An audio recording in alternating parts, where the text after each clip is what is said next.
In the early 1970s, the British Railways Board made the decision to replace its mainline express diesel traction. Financial limitations were tight, so mass electrification was not possible. As a result, a new generation of high-speed diesel trains had to be developed. Experience with the high-speed Class 55 Deltic locomotives had shown that a low axle weight was essential to avoid damage to the track at sustained high speed, and that high-speed engines were the only way to provide a good enough power-to-weight ratio for diesels. To power the HST at up to 125 miles per hour, 201 kilometers per hour, each power car had a new diesel engine, the 12-cylinder Paxman Valenta, running at 1,500 RPM and developing 2,250 brake horsepower, 1,680 kilowatts. The 70-ton weight of the power car gave it a 17.5-ton axle loading. The prototype set was developed at the Railway Technical Centre, Derby, the power cars having been constructed by British Rail Engineering Limited's, Brel, Crew Works and the British Rail Mark III passenger cars by BREL's Derby Litchurch Lane Works. The engine used in the prototype power cars was the Paxman Valenta 12RP 200L, which developed 2,250 horsepower, 1,680 kilowatts. The electrical equipment was supplied by Brush. The power cars had a main driver's position at one aerodynamically shaped end with the other flat and gangwayed end, having only an auxiliary driving position for shunting purposes.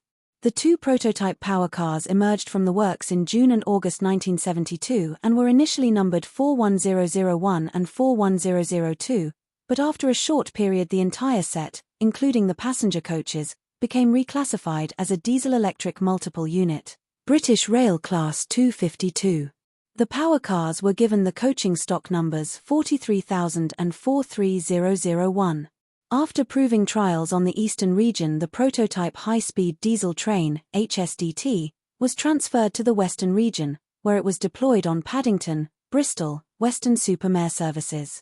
The design was successful and led to production orders being placed for similar trains for the western, eastern, Scottish and London Midland regions. The production power cars featured a redesigned front end without conventional buffers, although a rigid drawbar can be used to connect an HST to an ordinary locomotive. Following the introduction of production HST sets, the prototype unit was withdrawn, the power cars passing to the research division at Derby.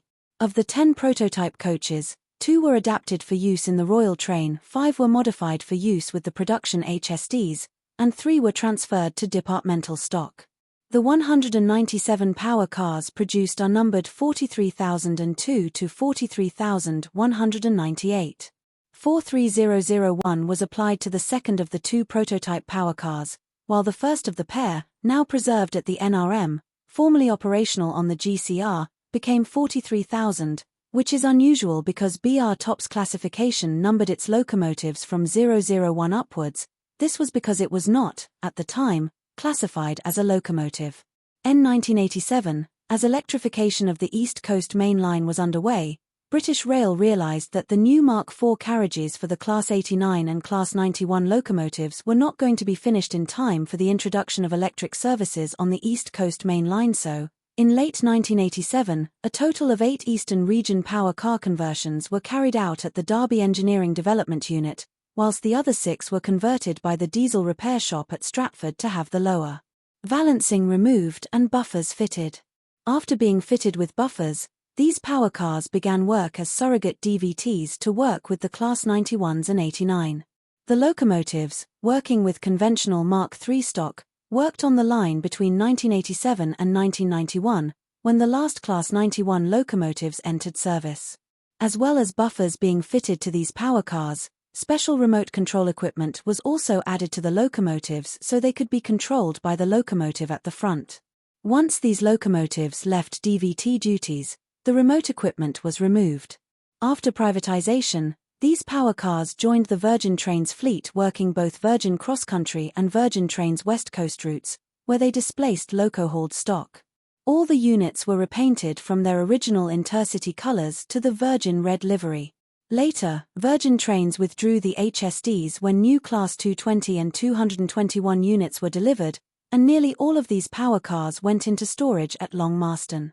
After years of storage, several of the power cars were bought by Midland Main Line to be part of Project Rio, special services running from London Street Pancras to Manchester while major engineering works were undertaken on the West Coast Main Line. These units were kept in the debranded Virgin Trains livery throughout their time with Midland Main Line and put back in storage once Project Rio had finished in 2006. 2 units joined Network Rail's new measurement train in 2003 and have continued to work with this service ever since. Both of these units have now had MTU engines fitted. One unit was leased to GNER as a one-off power car, working as a spare unit that could be easily called for if an HST failed. For most of its time with GNER, it was based at Craigentinny Yard in Edinburgh and was painted into GNER colours. This locomotive's lease ended in 2006 and it was returned to storage at Long Marston. In 2007, Grand Central took an interest in the stored power cars and amalgamated them into its fleet of 3 HST sets. In total, 6 were bought by the company and ran high-speed services between Sunderland and London King's Cross. 2 were the final operational Paxman Valenta power cars, being re-engined in 2010 with the MTU treatment. While at the works being re-engined, Grand Central added the orange stripe that appears on its Class 180 units, repainted the front ends, making them look more like the non-buffered HSTs, and renumbered the power cars into the 400s. They were withdrawn from Grand Central service in 2017 after more Class 180s were acquired.